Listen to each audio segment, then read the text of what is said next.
Alright guys, so it's finally time we all get dressed up in our nicest clothes, hop on a red carpet, and gather around for Wallow's annual top 10 albums of the year. But instead for today's video, we'll be doing the honorable mentions first to get those out the way, and then on Monday I'll announce my official list of the top 10 albums of 2022. So to keep things brief, thank you guys for a great year of my dog shit music takes, and as a Christmas present, you guys get to hear one of the worst lists ever made since that YSL Rico. So on that note, let's get started.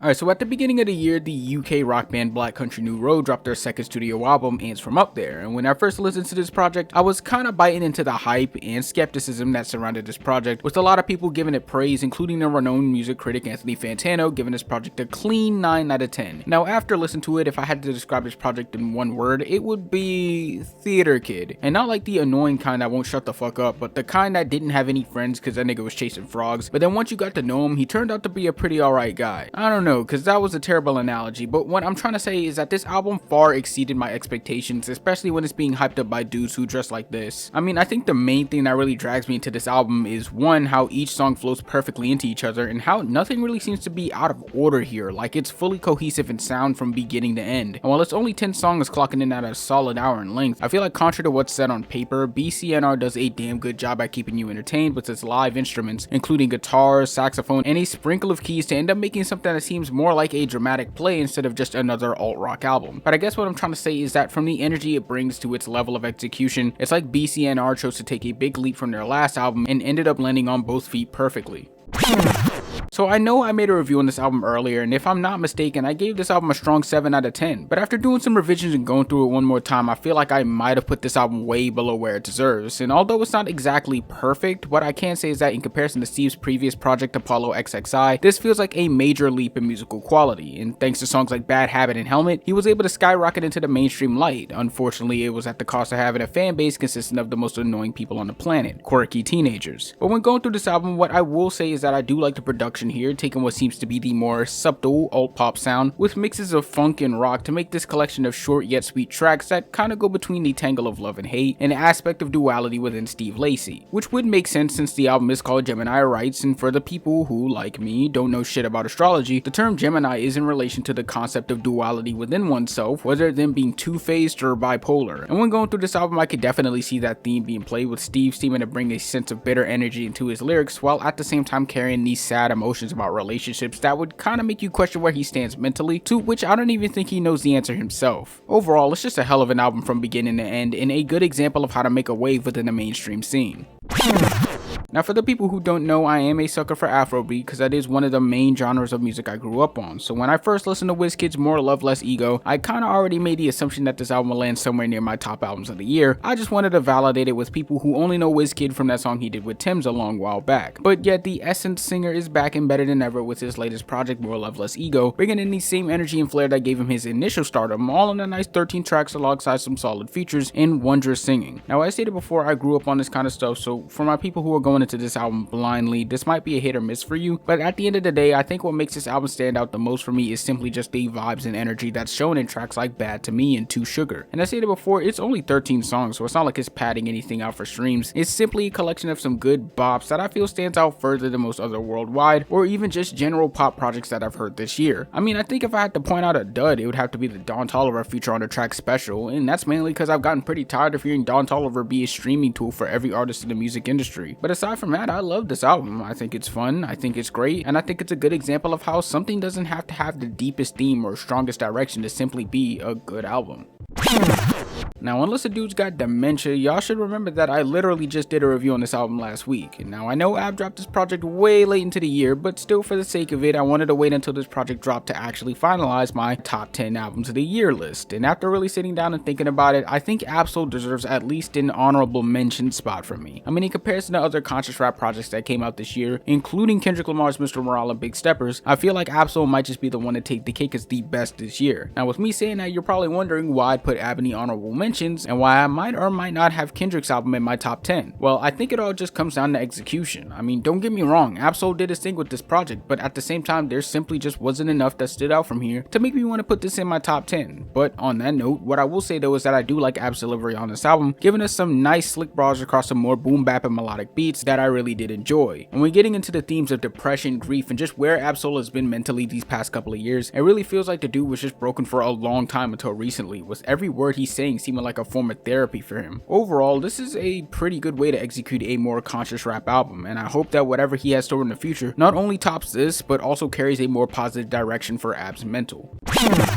Alright, so next up is the Queen Bee herself coming back with her dancing country album Renaissance, and I gotta say, in comparison to other mainstream dance projects I've heard this year, I think I could proudly say that this takes the top prize by a very large margin. I like the energy that Beyonce brings on this project, tapping into these more head bopping, funky and fun beats such as on the tracks Break My Soul and Cuff It, to make a collection of some perfect summertime party songs that just about anyone can get into. I mean, the only reason why I didn't place this in my top 10 albums list is because I simply just found better stuff, but at the same time, that doesn't mean that this project doesn't steal the show from most other pop albums that came out, and I feel far exceeds most of the honorable mentions in this video. And since this is only the beginning of a trio that's meant to come out in the future, I'm hoping that she's able to bring the same level of energy, fun, and just overall confident vibe that I feel makes Beyonce one of the best female pop artists of all time. So one of the major projects to drop at the beginning of this year was Denzel Curry's comeback album, Melt My Eyez, See Your Future. And while some people might not say it lived up to the wait, what I will say to that is that you must be deaf and totally shouldn't be put down like a sick dog. But on that note, the Miami rapper returned with his 5th studio album, this time tapping in with Jid, Black, T-Pain, Slow Tie, and many more to make this collection of boom bap beats, amazing keys, and some hard-hitting trap sounds to be one of the best under-the-radar albums of 2022. I mean, just the intro alone speaks volumes onto how good this album truly is, with those keys and echoing mesmerizing vocals in the background, making for an amazing instrumental while Denzel just disses out non-stop bars over some drums. In a way, while this isn't Denzel's best project, what I can say is that it seems like his most complete project he's ever made. It feels like he's truly grown into a new sound, mixing in his aggressive old sound with this more jazz-infused hip-hop sound that all comes together to make one of my more favorite hip-hop projects this year. And I stated before, the trap sound still exists within this project, with the tracks such as Walk It and X-Wing utilizing the usual 808 and hat beat for some of the more popular tracks in this project, alongside a little bit of breakbeat on the chorus of the tracks aoty to make it one of my more favorites from the entire album. Overall, all I can say about this project is that Denzel once again proved why I am a fan in the first place. Alright, so I'm going to keep this brief because I refuse for my comment section to be filled with British people, but for all my non-tea sippers in the comments, the English pop rock band dropped their latest project being funny in a foreign language, and while to a lot of people these dudes are treated like the modern day Nickelback, at the same time at least these English dudes got music worth listening to. And when going through this project you can tell it got the old Jack Antonoff treatment, basically meaning it went from being anything original or utter dog shit since it's the 1975 to something a bit more radio friendly and pop infused than normal. But for what it's worth, this album is definitely good, otherwise it wouldn't be on my honorable mentions. It's a fun mix of pop dance with hints of rock, since I stated before it got the Jack Antonoff treatment, and while the lyrics were pretty cheesy and uninspired, at the same time they're pretty catchy and the vocals work well with the instrumentals provided to make for some solid pop tracks. I mean, at the end of the day, it's not like it's pushing any boundaries, but for what it's worth, it's still something worth listening to when you have the chance, and a good example of how to make something sound good. Sure, not great, but still good nonetheless.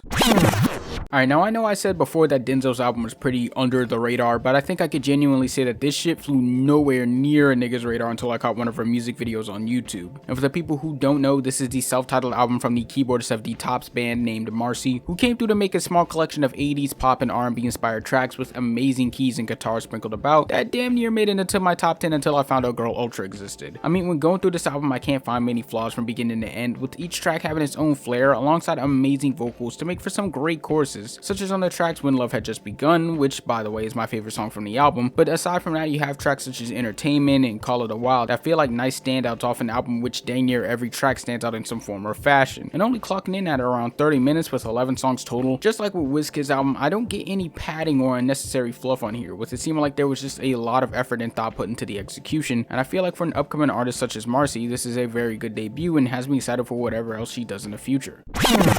Now, if there's one thing about this album that separates it from just about every other one in this list, it's the fact that it's the one of which I have the most songs downloaded onto my playlist from. And I know you're probably thinking, what does that have to do with how good an album is? But to answer that question, I think it says a lot when you have 6 out of 10 songs saved on your daily rotation. And it's not like this pop duo is new to this, with them having albums dating back to 2014 with Evergreen, which is claimed to be their arguably best album. But I think what makes this project really stands out to me is the fact that it seems like such a refreshing angle for me in comparison to the standard mainstream pop sound I hear nowadays, especially with tracks such as Days Are Passing becoming one of my favorite songs this year, with the instrumentals utilizing drums and even a fucking flute in the background to make this more pleasant and melodic song that I just loved and still love. And then with the vocals from Miss Georgia Knott to help accompany these instrumentals, it's like there's not much footing being lost here in this project, with everything kind of coming together to perhaps not change the genre as a whole, but instead bring a new voice as competition against an oversaturated sound.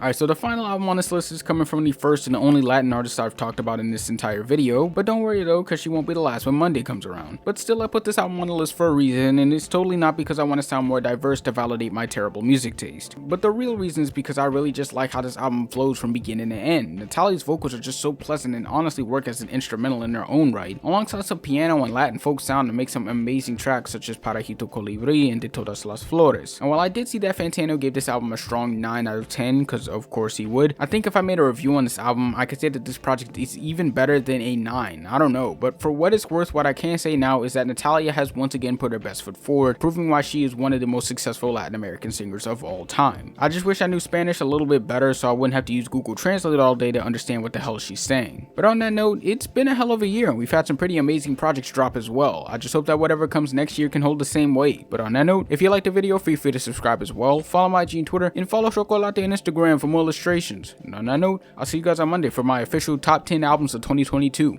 Peace.